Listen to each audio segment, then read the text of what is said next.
Springfield Mayor Dominic Sarno today joined the president and CEO of Square One for an announcement from Square One about their plans to expand access to early learning and care.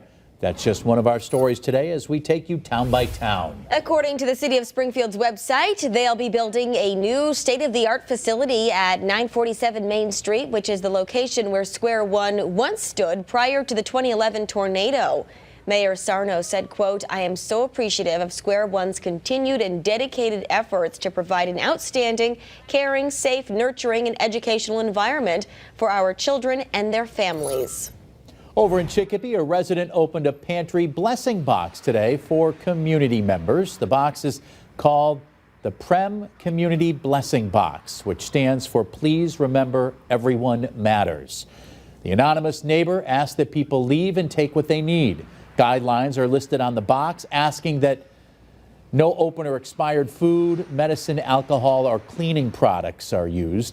The box is located on Chicopee Street across from the business Interstate Custom Kitchen. And finally, we go to Agawam, where Cooper's Commons will be hosting a historical art exhibit featuring notable historic buildings, churches, and sites in Agawam and Feeding Hills. An opening reception is being held Saturday, March 25th from noon to 3 p.m. The art will be displayed on 2 floors of the building at 159 Main Street. There will be a raffle for gifts from Cooper's with the donation of a non-perishable food item, or you can purchase the raffle tickets for $5 each.